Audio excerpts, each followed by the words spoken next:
top 3 na challenges siguro is trusting the right people. Welcome to Weapon Station Podcast. Dito natin pag-uusapan ang mga nagkukwentong pangarap at tagumpay ng ating mga kaibigang negosyante mula sa iba't ibang industriya. By the way, I'm Ferdinand Nonesa, your Weapon Station Podcast host, and I've got 7 years of experience in running a business and over a decade as an IT professional.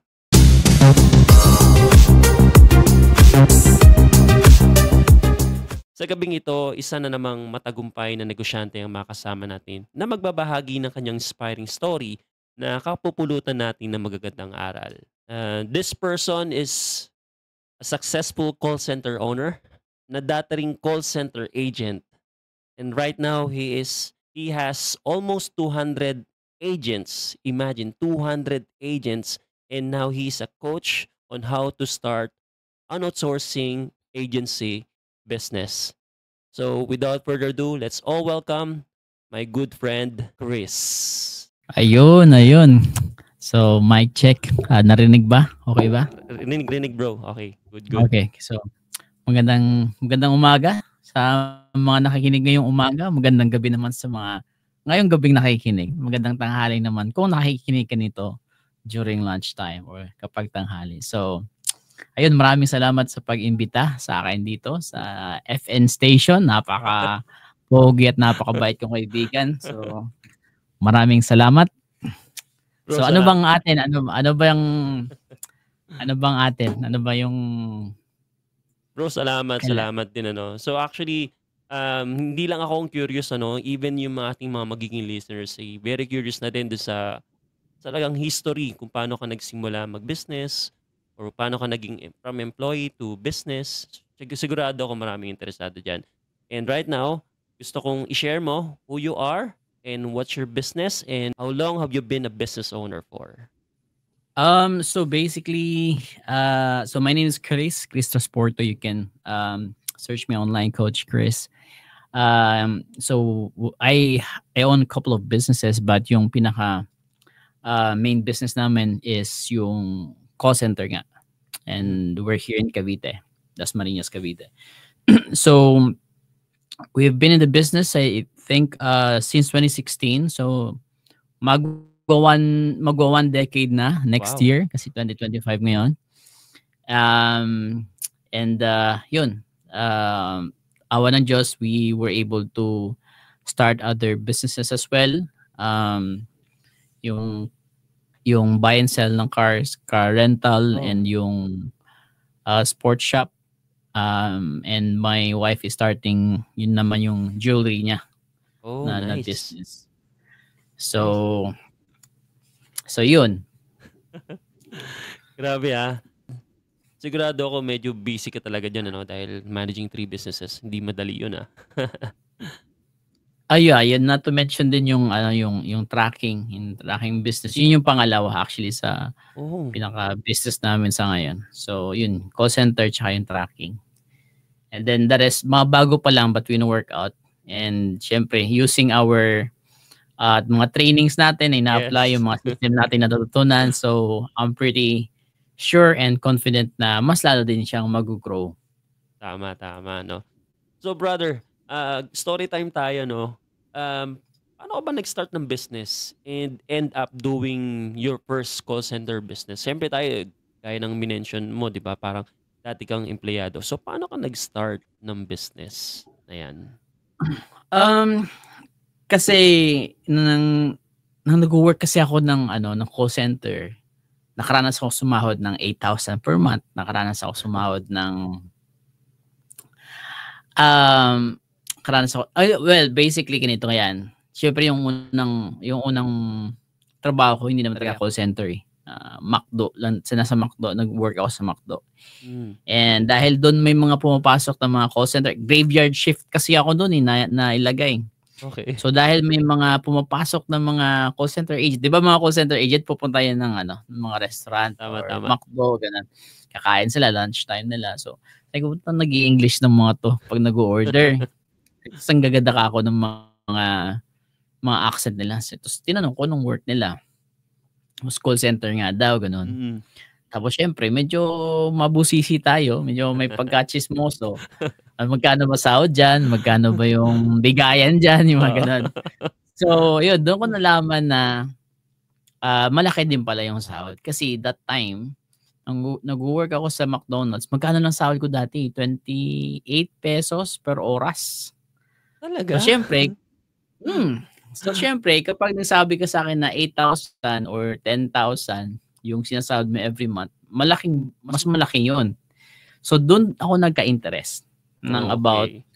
about call center na work. So yun, nag-sign ako sa McDonald's, naghanap ako ng mga training center na kung saan kasi nag-o-offer nun dati yung call center Tama. training.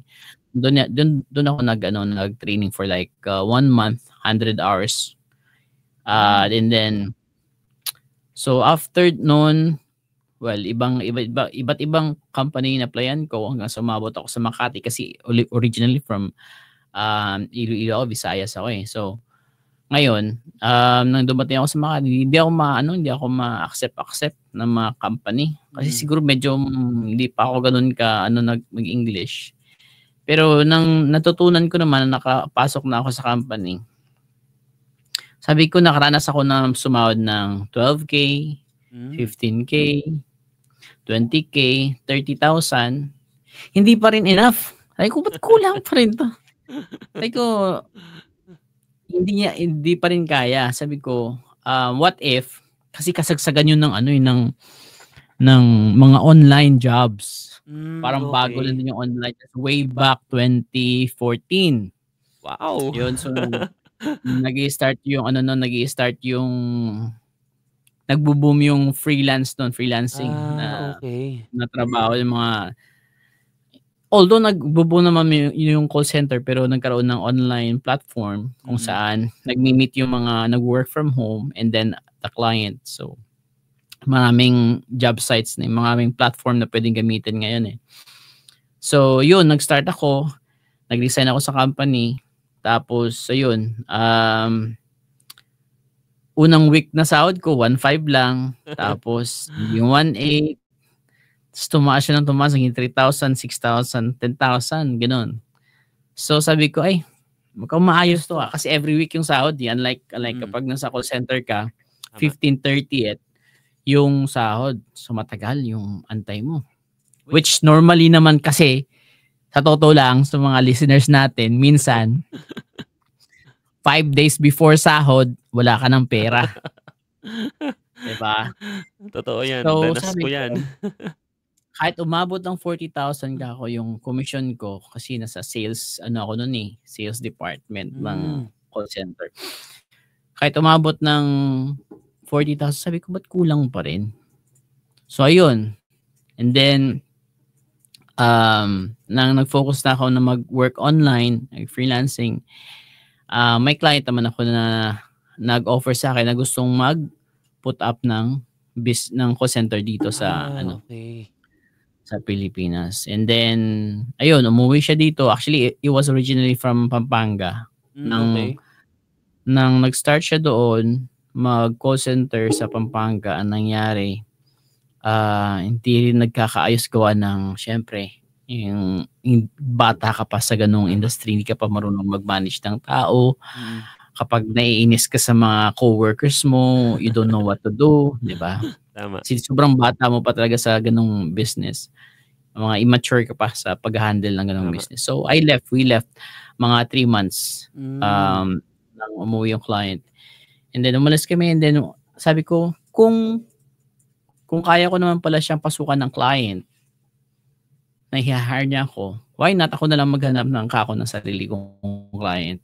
Galing. And then start my own agency na lang. And dun, kasi may mga kaibigan din ako originally may mga kaibigan din ako nag-approach talaga din sa akin and help me to start my career. So which is successful na rin naman talaga sila ngayon sa kanilang freelancing na or outsourcing agency nila. So and I give credit to them kasi syempre natulungan nila ako na mag-start in-open up nila yung door na para malaman ko yung ganung industry. So ayun, so nag-focus na ako We started with like 2 agents yung bahay namin Wow. na nirerentahan. Ginawa naming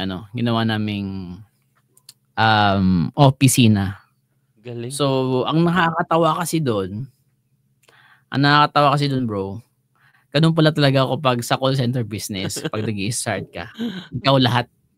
Totoo. Ikaw lahat.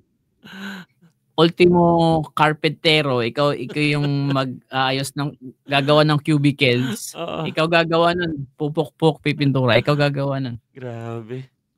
Ikaw din yung HR, ikaw din yung trainer, ikaw din yung IT. Kailangan alam mo lahat. Pero ang galing, di ba? Sobrang helpful kasi yun, ano? Tapos, na-curious ako na bro, ano yung bigla kang di ba sabi mo from call center ka, bigla ka nag-resign ng hindi pa nag-work yung yung call center mong sarili? Ganito kasi nangyari. Before ako nag-work from home, nag-freelancer, habang nag-work ako sa company, pag umuwi ako ng bahay, nag-work ako lang like 3 hours. Nice. 3 hours. So pag-uwi ng bahay, work muna ako 3 hours. Then sabi ko, mukhang ayos Tapos may nag-offer pa ulit sa akin, another client na naman, na dapat ganito doon yung oras. So sasagasa na siya doon sa schedule ko sa call center. So doon ako nag-decide na ako, sige ako, mag-resign na ako. So ayun, final time ko na siyang Galing. Galing. Kasi totoo yan yung yan yung secret recipe mo no? Yung pinagsabay mo yung trabaho, tsaka yung business, tapos tsaka ka nag-transition unti-unti. Kasi hindi mo pa kasi alam May testing mo muna. You have to test the water. Hindi ko naman pwedeng i-give up yung work ko sa company kung hindi ko pa siya na-sure na magiging stable to para sa akin. Tama. Kasi from the word itself, freelancer, hindi talaga yan stable. No? So, magre-risk ka dyan. 'Di ba? Pero, good thing naman at kung sa client lang din naman, marami din naman talagang naghahanap ng trabaho, no? Tama. The only thing na lang na mag-i-stop lang din sa'yo, may stock ka lang, which is ito yung tinuturo ko sa mga student ko ngayon. Nice. Magiging uncomfortable or feeling or insecure ka na lang sa pag-work from home kung hindi ka talaga marunong maghanap ng client and you yourself are not confident enough sa skills mo. Kasi pag confident ka talaga sa skills mo, then you don't worry about na mawalan ka ng client or paano maghanap ng client, paano pag nawalan. So, kasi alam mo yung sarili mo, pakilala mo yung sarili mo, so hindi ka na mauubusan, hindi ka mawawalan ng trabaho talaga, for sure yun. Galing, tama Tama talaga no? So, yun yung isang takeaway talaga, no? Kasi yung iba, ako personally, ito experience ko to, parang nag-jump ka agad ako sa business nang walang siguradong plano. Naranasan ko yun Pero ikaw ang galing, wise, kasi yun nga, dahil testing the waters, tapos nakita mo nag-work, tsaka ka nag-jump, di ba? So, good takeaway yan. So, ito naman, doon sa ating next question, ano yung sabi mo, ang dami mong sinuot na sombrero no? Ang dami mong sinubukan. Ano yung top 2 or 3 real challenges or obstacle na experience mo while running the business and paano mo siya na-overcome? Actually, marami, no? Pero feeling ko, ang pinaka-top 3 na challenges siguro is trusting the right people talaga. Kasi kapag nag-start ka ng business mo, marami yan. Finances, management. But then again, you have to make sure yung pagkakatiwalaan mo. Tama. But I really believe lahat naman ng business owner dumadaan sa ganun Yeah. Maloloko ka, may scam ka, worst case minsan kakasuhan ka pa, 'di ba? Sisiraan ka. 'Yun. So kapag wala kang halaga, wala ka ng halaga sa nila, 'yun, sisiraan ka. Matapos kang pakinabangan, no? Yeah. Kumbaga kapag may nakukuha sa'yo, okay lang. Yeah. Pero 'pag medyo wala na, feeling nila dehado sila or feeling nila, you know, nag-against ka na sa kanila kasi nga may mali silang ginawa or for whatever reason, then yun, sisiraan ka talaga. So you have to be ready with those kind of challenges kapag nag-start ka ng business. And it's normal.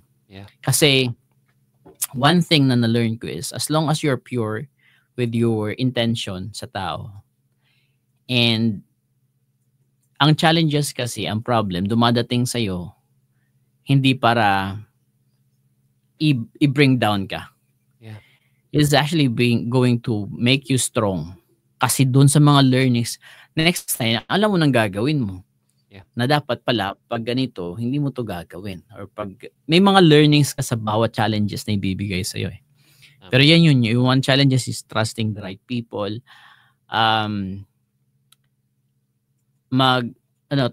Trusting the wrong people, trusting the wrong people, and then what else? Kasi yan yung pinaka-top. Trusting the wrong people. Siguro yung legalities of the business. Kailangan mo munang pag-aralan yun. Kasi pag nag-start ka ng business, we have to make sure every possible na scenario, kailangan mo pag-aralan para safe ka as always. Which is, you can consult with mga business owner. So yung mga mentor like us, yung mga mentor, yun yung pinaka the best talaga. Yes. Kasi minsan, pag sinabi mo, sa legalities, tatanungin ko kaya yung mga lawyers. Yes, you can ask them. However, pag hindi nila naranasan yung ganung experience as business owner, hindi din nila ma-realize yung possible na scenario. Tama. They can only give you advice with the legalities, but hindi nila ma-anticipate yung mga possible scenario para maging prepared ka. So, yun. And then another thing is siguro money management. Yeah. Money management. Kasi kapag ang mga baguhang business owner, kapag may kita konti, waldas yan todo. Guilty ako dyan. Aray ko, tinamaan din ako eh. Pag kumita ng konti, waldas yan agad. Kasi bili muna ako na ito ba? Kasi maganda eh. Kaya, yan, kailangan money management. You really need to learn kung paano i-manage yung pera. Para may support ka sa business mo, hindi ka kasi may mga words, paano pag hindi nagbayad yung client? Paano kapag may mga ganito scenario? Ano ang gagawin mo? Ano ang pangtapal mo? Ayun. Diba? So, you have to really make sure na nag-set aside ka ng funds for the business before mo muna before mo bigyan, i-reward yung self mo. I mean, you have to reward yourself, yes. Yeah.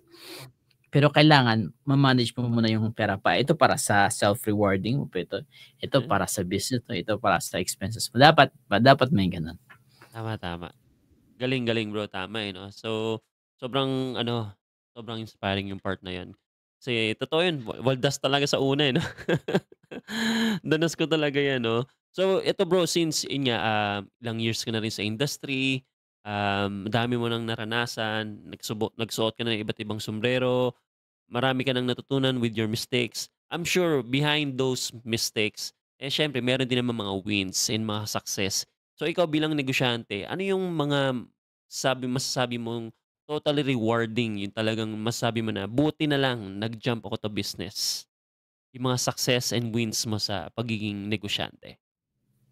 Well, actually, one thing about creating a business is hindi lang siya nag-change ng financial status mo, but also your personality. Totoo. Babaguhin niya talaga yung personality mo. The way you think and the way you communicate with people. Yeah. Kasi dati medyo parang isip bata pa ako dati, like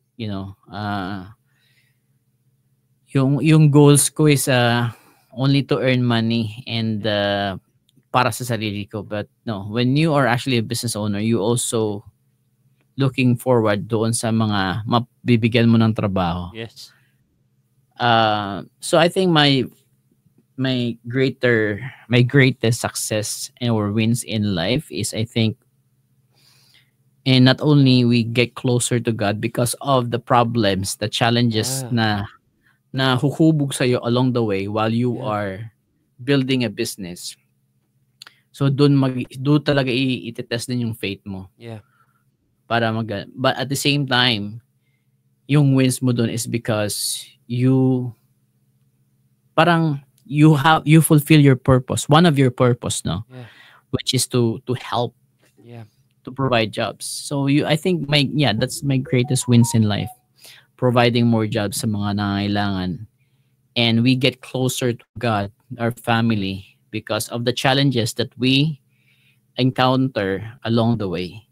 Nice. Ng pagbibuild ng business. So which is yun yung pinaka wins ko siguro in the success in entrepreneurship. Galing, bro. Tama, no? Mahuhubog ka talaga.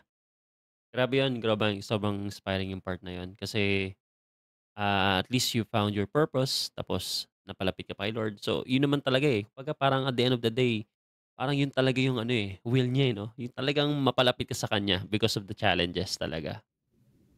Bonus na lang, bro, yung pera eh. Yes. Yung kita, bonus na lang yun. Pero yung relationship nyo as family, mafi-fix mo. Yes. And then marami kang matutulungan. Yun, napaka-fulfilling yung ganong dito. Napakasarap ng ganong feeling pala. Yes. Tapos yung reward sa'yo o yung finances mo maayos, bonus na lang talaga yun. Galing. Ayun. So ito, bro, so since yan, na-share mo na yung mga experiences mo, yung mga wins mo, yung pagiging close nyo ng family nyo, close nyo kay Lord. So ikaw naman, any lasting thought that you can share about your business or turning point in your career na makakatulong for someone who is also an aspiring entrepreneur?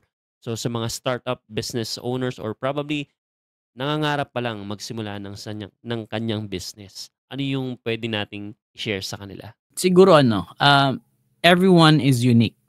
We all have a unique talent talaga. Kasi sa akin, sa totoo lang, I hate English class ng high school ako, even ng elementary. I love my teacher, it's just that ayoko nang nag-i-English ako.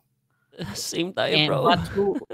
Pero who would have thought na magiging business owner ka, magiging call center agent ka? Yung primary skills na kailangan mong gawin is to maging English speaking ka na tao. So sometimes the things that we want for ourselves is not the best for us. Wow. Ganda nun, bro. You know, it's God give us what we need, not what we want. Yun eh. So kailangan lang siguro you really need to have a strong faith kasi i-direct ka talaga ni Lord. It will give you magkakaroon ka ng hint yan eh. Yeah. Like, whatever it is, it could be a sign, a hint na masasabi na okay, siguro this is the time na ito na talaga yung i-shift ko. Kasi gusto ko dati maging seaman ako eh. Gusto ko maging Philippine Navy ako. Yun yung pangarap sa akin. Oh. Talaga? Layo, no?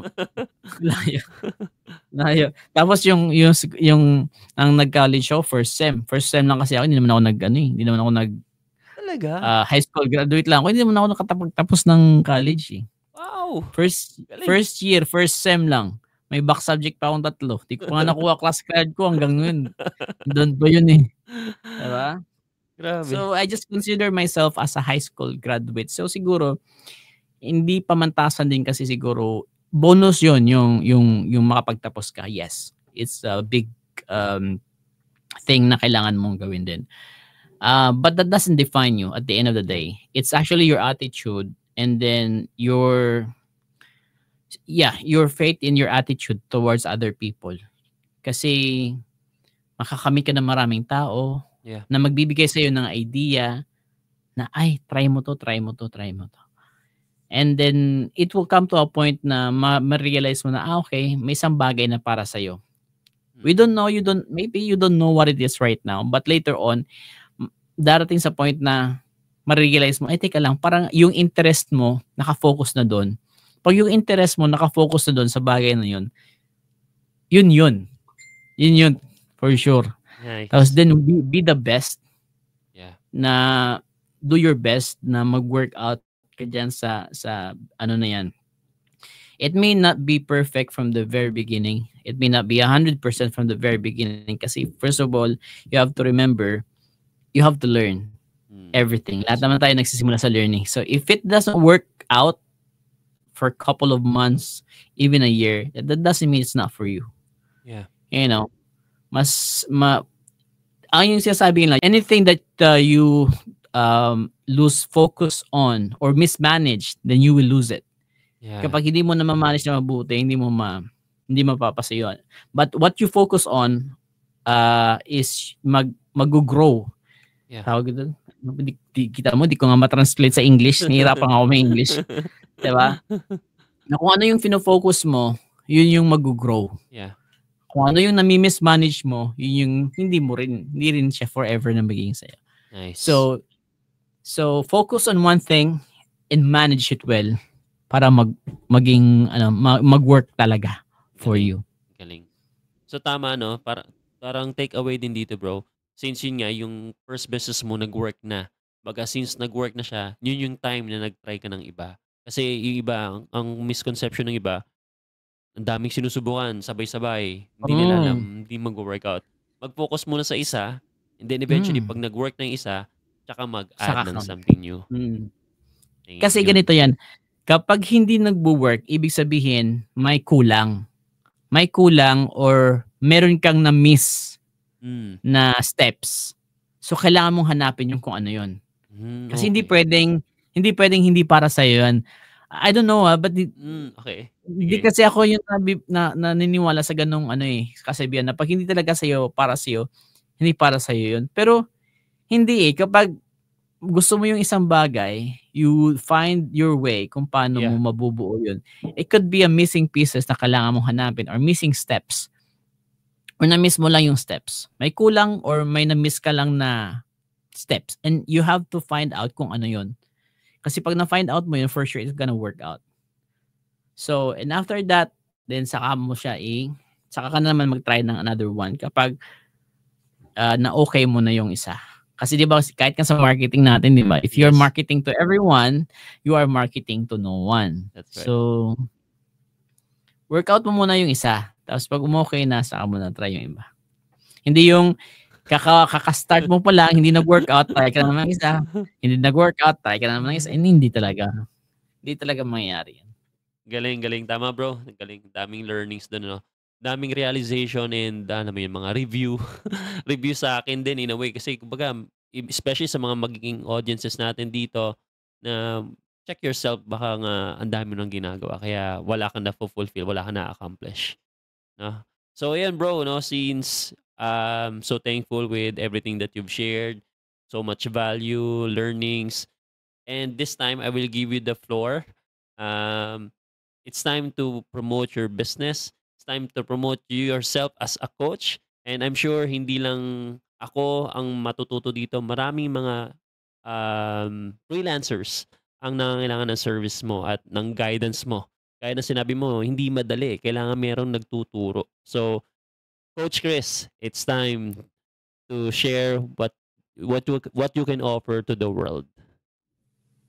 Okay, yun. So, thank you very much sa mga listeners natin. No? So, again, this is Chris. You can find me online sa Facebook, Coach Chris, founder of Highwise VA Academy. So, and the 10X Freelancer Movement. So, ang goal kasi namin ng movement na yun is to really help freelancers to 10X their income or more. And learn the skills, no? Yung skills na, yun yung skills ko din na pinag-aralan, yung master ko na skills that I was because of that skill, I was able to build my BPO Wow. business. And I'm teaching that to everybody. So mga freelancers yan, mga call center agent wanted to start their freelance journey, then follow me, Coach Chris, sa Facebook, and then yeah, we have a weekly webinar, and we're teaching people how to really start their freelancing career, and grow and scale their business, and hopefully become a BPO owner din katulad ko. So Yes. yun. Ayun. Bro, meron ka din ba bro na email address, phone number, or website na pwede mong i-share? So with the email, you can email harwisevaacademy@gmail.com. And you can search us sa community natin, nas.io/harwisevaacademy. Ayun, grabe. Thank you, Coach Chris. Sobrang value talaga yung shinare niya sa atin ngayong gabi. And I'm so thankful na nakasama natin siya despite his sobrang busy na schedule. Imagine managing multiple business, merong 200 agents. So, medyo thankful ako dahil nabigyan tayo ng ganung pagkakataon. At muli, dito na nagtatapos ang FN Station Podcast, mga kwentong pangarap at tagumpay. Always remember that God loves you. God bless you. See you on our next episode.